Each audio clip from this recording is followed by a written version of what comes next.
So this afternoon, we've decided to come to the citizens of Savannah, the free citizens of Savannah, and bring you some more knowledge and education regarding some of the issues of today, specifically related to COVID-19. So we hear often from our elected officials that it's science that causes them to make the decisions that they make on our behalf, that cause them to mandate certain activities, certain practices, certain movings around, certain cancellations of all sorts of events, large events coming into Savannah, down to weddings here in Savannah that cannot be held, or travel that shouldn't be made, or holiday functions that are coming up. We have to be prepared for what guidance will come down. So many in Savannah are very frustrated with the messaging, and consider this a little bit of free press here in Savannah. So what gives us the ability to do this in this country is none other than our First Amendment from our Constitution. It states, Congress may make no law that sets up any religion or interferes with any religious practice. Congress may not make any law that diminishes the freedom of speech or the freedom of the press or the right of the people to assemble peacefully, or the right of the people to petition the government to make things right if it has caused them harms. So that is our protection. Our founding fathers knew that they could do things to us if they wanted to. They could suppress our freedom of the press. They could reduce our speech. But yet, our founders still made this Bill of Rights to protect us. And I am so thankful, and so are all of the free citizens of Savannah. Whether you stand on one side of the political spectrum or the other, we should all be grateful for this freedom. So clearly, we know that this disease is popping up again as a heightened alert security issue, protection, safety, however they want to say it.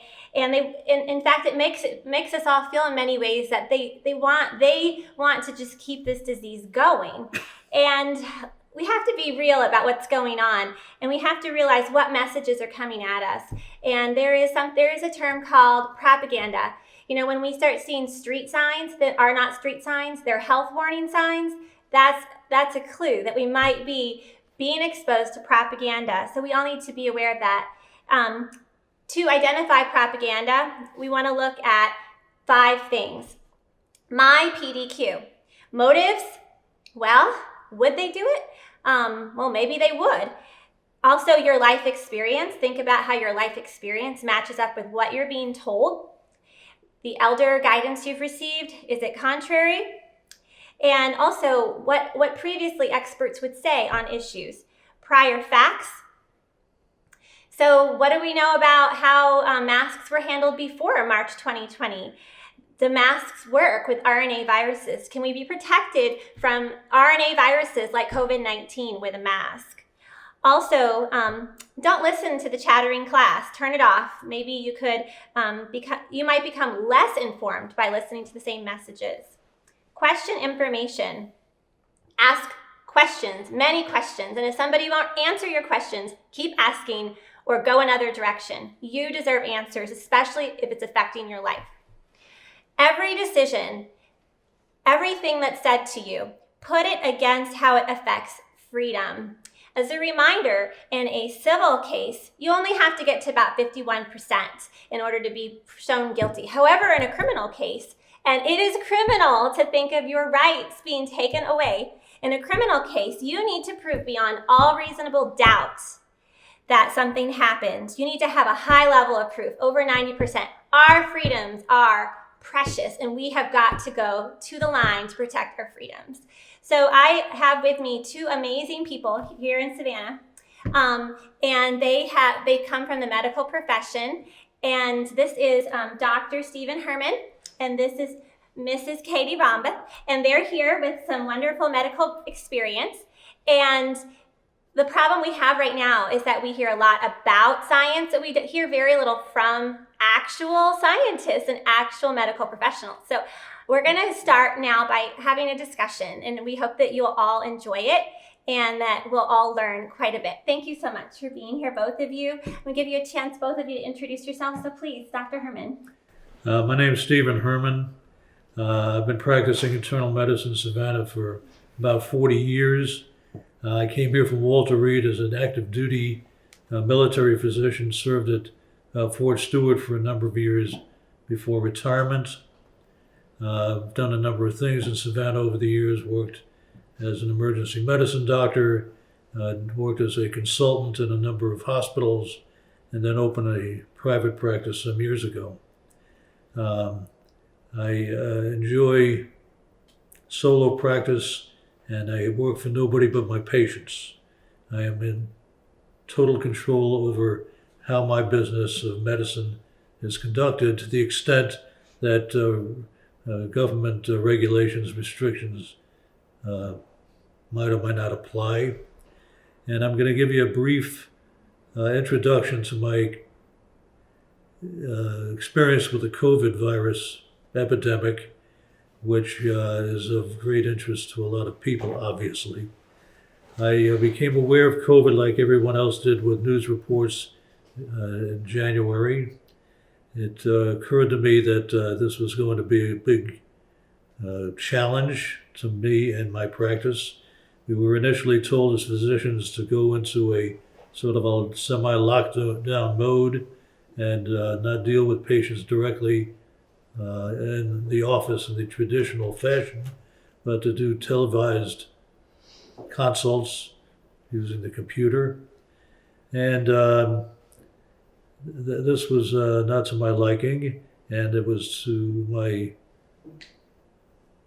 my intent, in fact, to try to practice like I always have and be available to treat sick people when they needed me. Now, many years ago, when I was an officer in Vietnam, I, with everyone else in Vietnam, was required to take chloroquine for falciparum malaria prophylaxis. And everybody took this drug once a week, and to my knowledge, no one ever got very sick from the drug. When I say very sick, some people had a little GI problem requiring the dose to be split each week into 2 pieces. So when it was reported out of by a virologist in France that hydroxychloroquine or chloroquine might have been helpful in treating or preventing COVID, I immediately did my best to get a supply of this medication for my 2 employees and my wife and me. And I've been taking this stuff every day since March. I also came up with a treatment protocol I thought would be appropriate for acute respiratory distress syndrome from COVID, and I prepared a printed prescription that I just run off every time I needed it, modifying it from time to time, and started seeing people with obvious and undeniable complaints consistent with COVID around April. They started coming in larger numbers. Early on, I did the prescribing over the phone, but then they showed up in the office, and I would just prescribe this medication to every one of them.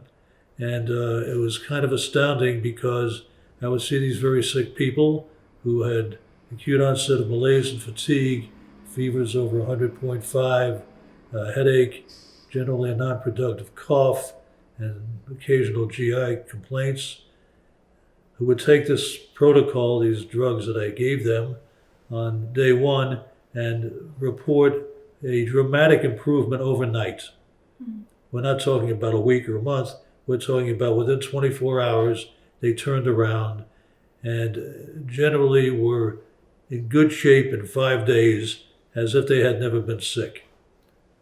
So this was kind of a mind blower to me. I did not anticipate that kind of reaction to this protocol. And I'll tell you what it consisted of. It's hydroxychloroquine, Zithromax, a steroid concoction called Medrol Dose-Pak, things that routinely are prescribed for upper respiratory complaints, and I use a cough suppressant, Tessalon, and an antihistamine called Zysal that I like, and Tylenol. So all these things were printed up. Often they would go to the pharmacy, and like I said, they would get better. I was so impressed at the result and so impressed by the fact that other doctors were not doing this at all that I started putting this information out on Facebook very aggressively. And all of a sudden I had this great following. Now I have a big fan club of people who love to correspond with me. And it's gotten to the point now where I get telephone calls from all over the state of Georgia and from surrounding states, Florida, Tennessee, North and South Carolina, requesting treatment for COVID, which I provide for them, at some with some time and modest fee over the phone, and it works. Okay, unfortunately, I see many patients who have been treated in a shabby way, in my opinion, who come in after weeks, who are really tough to treat. It takes a whole different kind of approach. We'll go into the details, a little technical, but that's the nature of things. So that's how I kind of became Dr. COVID in Savannah, I guess. Dr. COVID. Hey, I should get a sign. Dr. COVID. Now, what else happened? It's been very hard to prescribe hydroxychloroquine for a number of reasons. Number one, back in March, an edict was issued by the governor restricting the use of the drug in very draconian ways. And it put a big damper on my ability to prevent the disease, because I wanted to use this medication in an appropriate way, like I was doing it, to prevent people who were well from catching COVID, with the expectation if they did this appropriately and did not get sick, that would put a lid on the epidemic in no time. Okay, I must have hundreds of people on this medication right now, hydroxychloroquine, 200 milligrams a day, which is probably 30 times as much as they need, but none of them have gotten sick from the drug, and to the best of my knowledge, none of them come down with COVID. Hundreds of patients, hundreds. That has to mean something, except when I made that kind of report on Facebook last week, I was put into Facebook prison. They shut me down, not letting me comment for 7 days. But wait a minute, you're saying that So you I was are censored. Yeah, I was shut down. patriotic. I preface my recommendations in the following fashion. In my best medical judgment, I believe it would be in the best interest of people to not only have access to hydroxychloroquine under physician direction, but it should be available for free. Let the government pay for it. Why not? It costs nothing. It's the least expensive drug. But of course, that's anathema to a certain group of people who, for peculiar reasons, would like to keep this epidemic going as long as possible for whatever purpose, whatever agenda they might have. And I won't go there right now. So that's kind of where I am. Wow.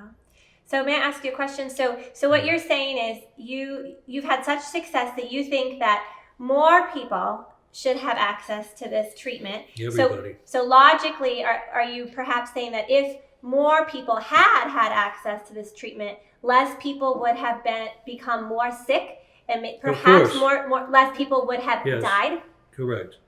The failure of government to make this drug readily available early on is a direct cause of unnecessary morbidity and mortality, i.e. sickness and death.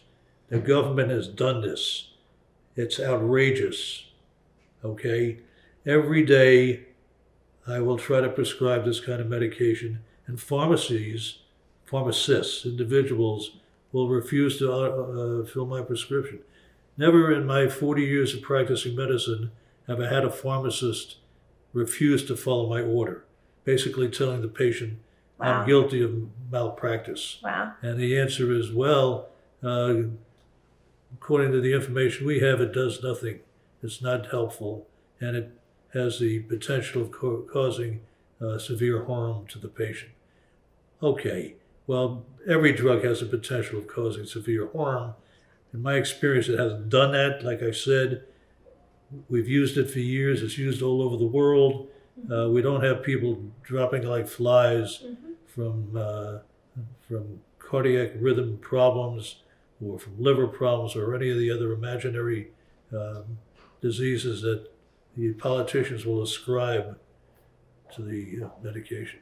But there's a political faction who wants to keep this drug off the market to the extent possible. And there are pockets of doctors, you've heard about these people, who have been interviewed on television many times, who advocate the use of hydroxychloroquine the same way I do, who have been suppressed in every possible way. So I spoke with a physician in Tampa just the other night, and she's actually South Vietnamese, so very alert to the political situations. Generally, South Vietnamese people were being suppressed during the Vietnam War, so we were there to help them fight the communists. So she has a great paradigm, understanding the political forces. She does prescribe hydroxychloroquine, and she often has people traveling internationally that come to her practice, and she gives it to them in preparation for travel, and she does give it to them to treat in a very similar way to you. So if we are comparing fear versus knowledge and education, so fear would say, well, continue mandating, continue restricting, continue telling professional physicians who've been practicing for 40 to 50 years what to do and restricting their options. But however, what's so confusing is we're being told that the government should pay for our medical care in many cases and fund it. Why isn't, as you suggested, of an education and knowledge standpoint might say, well, maybe the government should just give us these little doses of these hydroxychloroquine, which is more on the logical side. But if you're going for control, that's probably exactly the opposite of what you would want to do as the government. So going a little bit further, I want to hear from Katie. Katie has a biochemistry background and is a local mom, and she also has a son who's in medical school in Australia, correct? So you have a very science-oriented family. I would love to hear what you think about some of these everyday issues that neighbors could benefit from hearing about from your study and your training. The mask restriction that's the one gate in my head. It's like, it just defeat the whole purpose.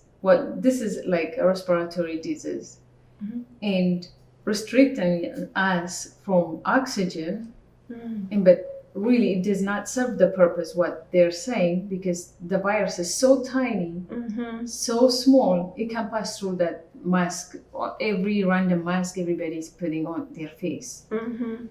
But then you restrict your oxygen. Our brain needs oxygen, our heart needs oxygen, our body in general needs oxygen. But restricting the oxygen, that's what's really hurting me. It's like every single time I put on that mask, because I won't obey what they said. If I want to go shop to their store and they told me, you have to put on mask, I put it on. But until I get out, I just get like headache, I can't breathe. I just don't like breathing my own air. It just defeats the whole purpose. So there are droplets, and then there are things within the droplets. And we were discussing this earlier. Can you help people to understand, as an analogy, you showed the fence or the gate, what that's like comparing? I was just explaining it to you earlier, like a big swift, is that how you call it? Swift, like you put a tiny little particle like a flower, and you do like that, all the flowers gonna go down, because that's not a sifter. Sifter.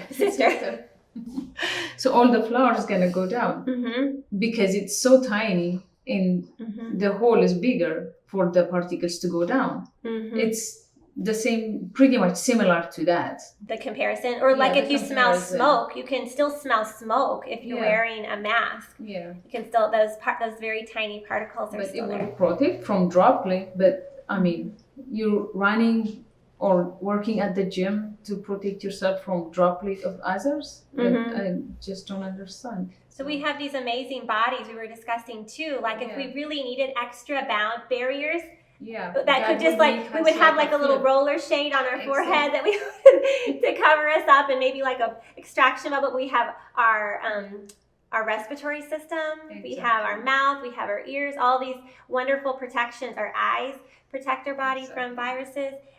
So, you know, why are we, where's the hope in all of this? What can we do to stay healthy? What is the practical, where's the practical side of staying healthy going into the holidays and overcoming some of this propaganda like information? You know, people are starting to freak out again, and I just hate to see it. People are stressing out. And we just want to spend time together, enjoying a wonderful holidays. I see Christmas lights are already out around Savannah because people are excited to have a joyful season and to come out of maybe some even depression and hard feelings and stress. I mean, stress that people have never dealt with before with their children at home. 37,000 kids not in the school, in the classroom properly. Most of those children in poverty, around 70% of children in the schools are of African American orientation, and so we're creating disparate situations. There's stress on families, stress on fathers and mothers and grandparents like we've never seen. So I know I'm kind of painting the picture of reality right now, but we have the holidays coming up. What can we do practically from a science perspective? How can we have peace with knowledge and education to have a wonderful holiday season in spite of everything? And what can we tell our government officials? We can go in, maybe that's part 2. How can we be healthy? And then what we can tell our government officials. Anybody? Go ahead. You go ahead. Okay, that's a very interesting set of questions. Obviously, I have a bias. Medication treatment to protect would be the way to go, in my opinion, for anybody who's willing to stick their neck out, so to speak, and take this dangerous drug. The Trump drug. Yeah. In fact, it did not become tainted until, I guess, out of best intent, President Trump said, hey, there's a guy in France who's using this hydroxychloroquine. It seems to be helping people. All of a sudden, this became a big deal. And it became a forbidden drug, a forbidden subject, because when I prescribe hydroxychloroquine, somehow I'm making a political statement. It's the dumbest. Sad. It's insane. Insane. Okay. Yep. All right. Now let's be practical here. This is a very highly communicable disease. It's really easy to transmit this disease. Mask, no mask, whatever. Yeah. It's bad news, okay, from that point of view. That's one problem. The other problem is everybody in the world is potentially susceptible to getting COVID. Everybody, unless you've had it and have developed immunity. So I have people who've been ill and were treated or not treated, and they recovered, and I checked their IgG antibody, and bingo, they have immunity to the virus. And how long will that last? Well, nobody knows. It might last a lifetime. It might not last at all, because there may be an antigenic drift as the virus changes its appearance from an immunologic point of view, and people can be reinfected with a new form of COVID. We don't know yet how that's going to happen. Nevertheless, you have to be practical and face the fact a lot of people are going to get sick no matter what you do.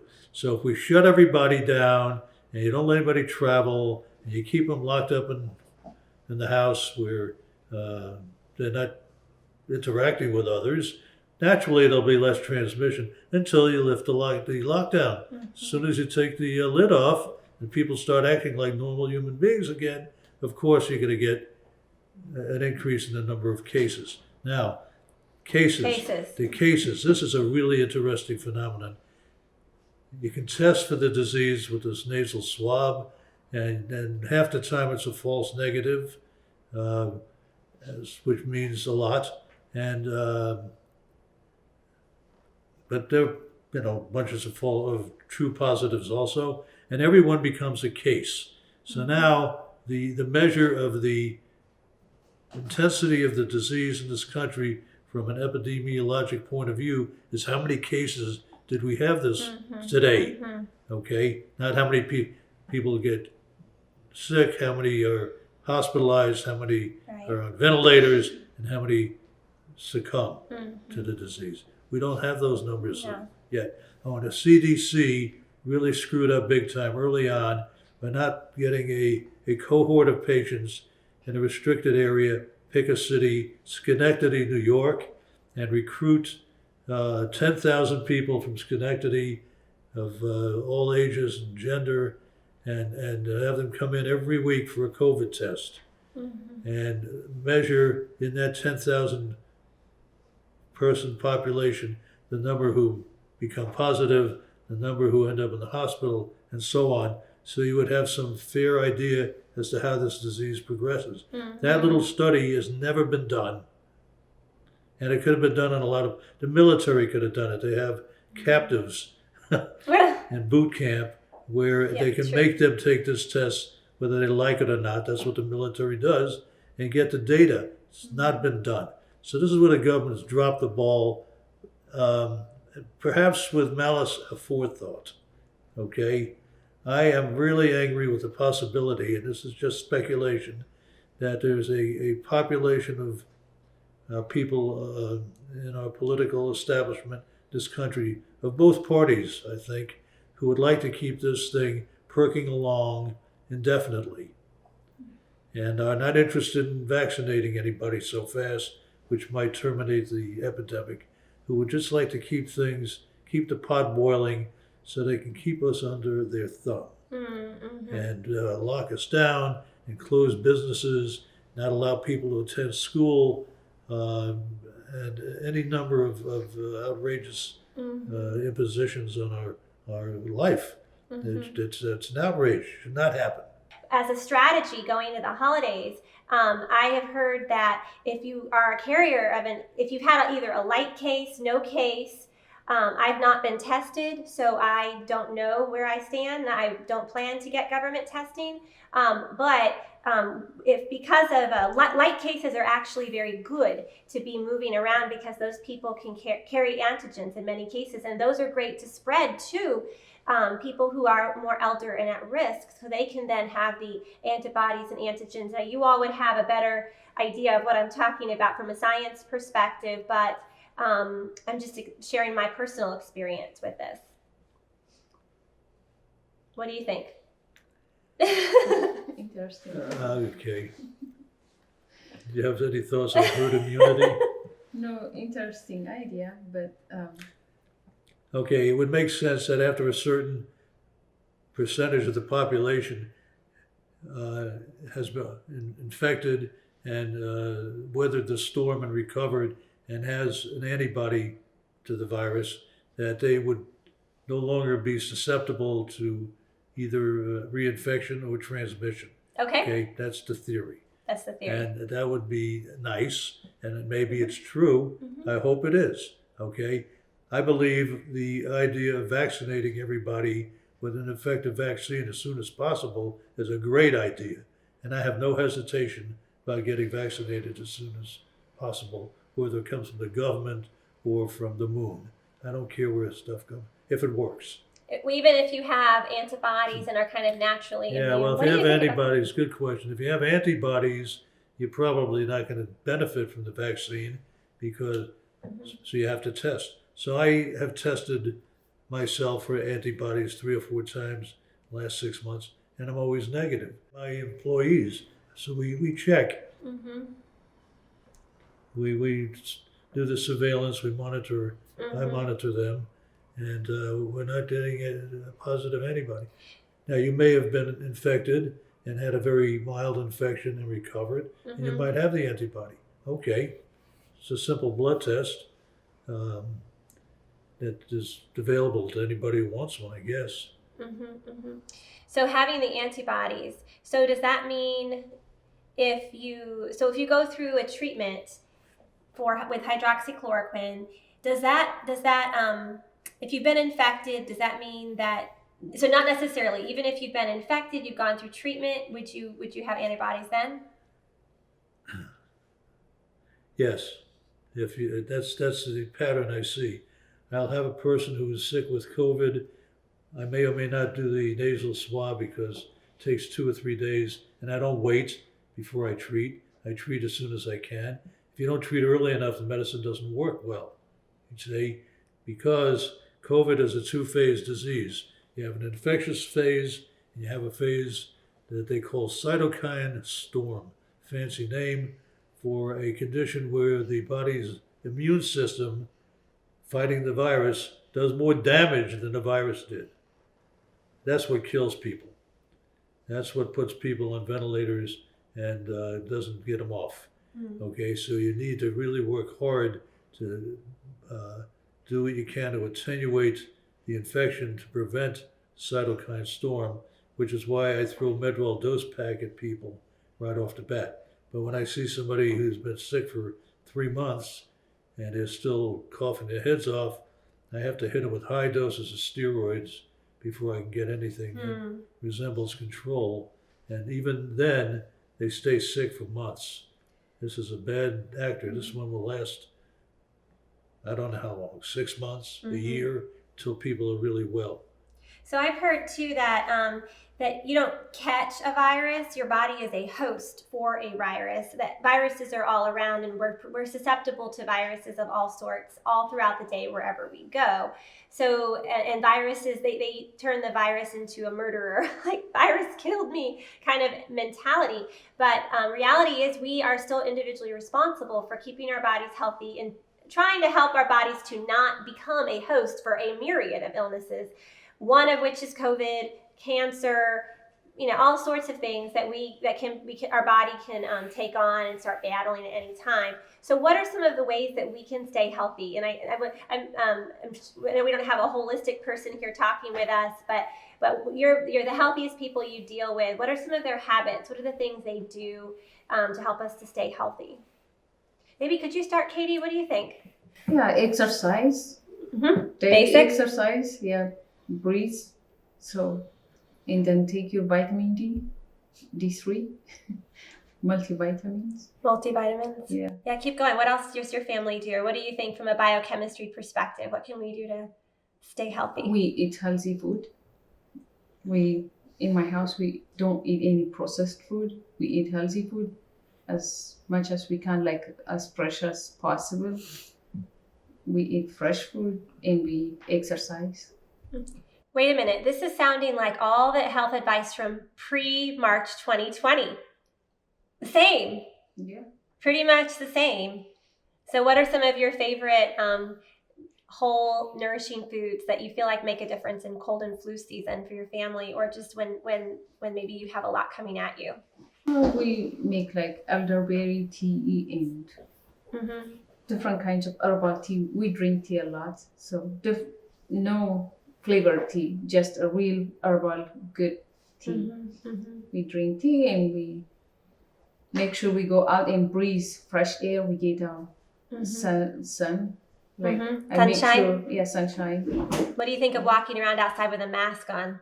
I don't agree with that at all.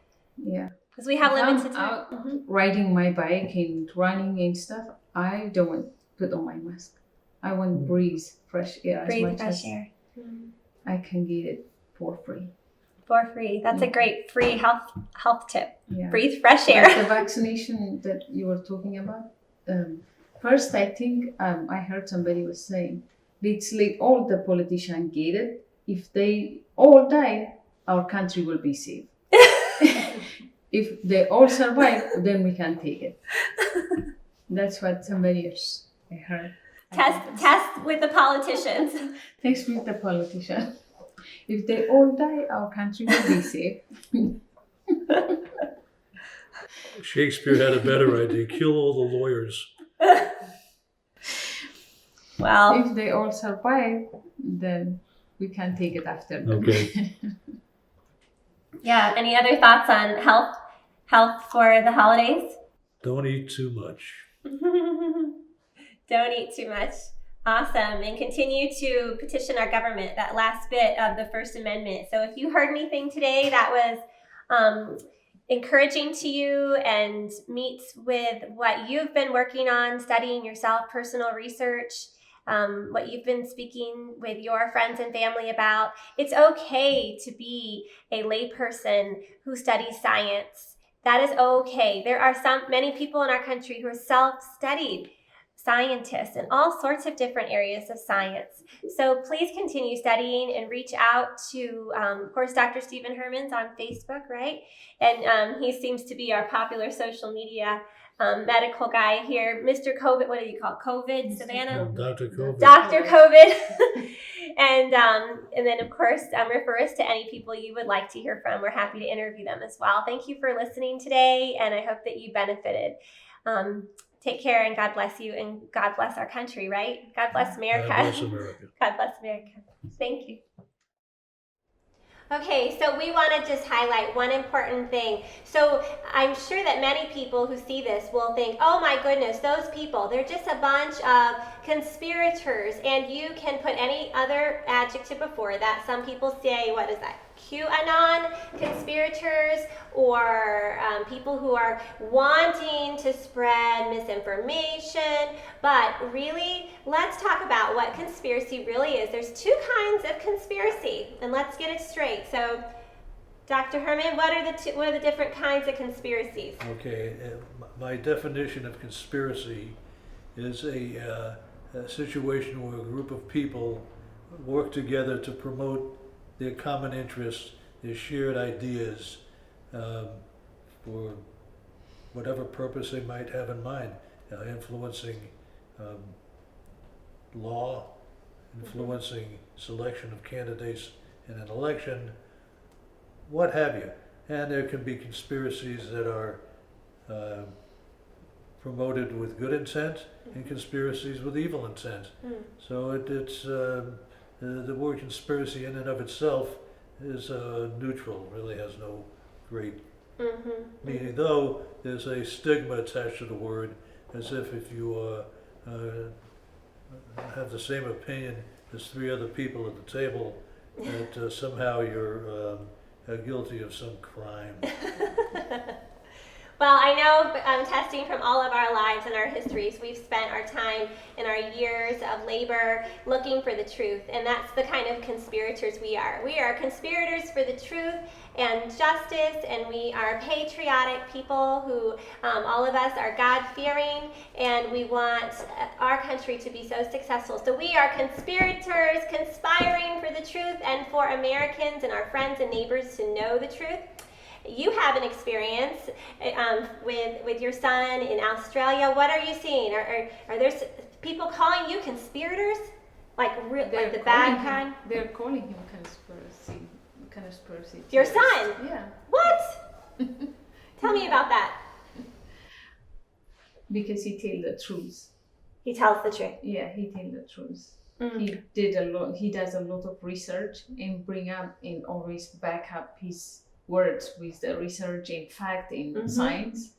Then he's called conspiracy theorist. So he's an American citizen going to medical school in Australia, and when he comments on certain things going on in America, and he just asks questions and is a good friend challenging them, he is considered a conspirator or an enemy. Yeah. Because he's asking questions and looking for the truth.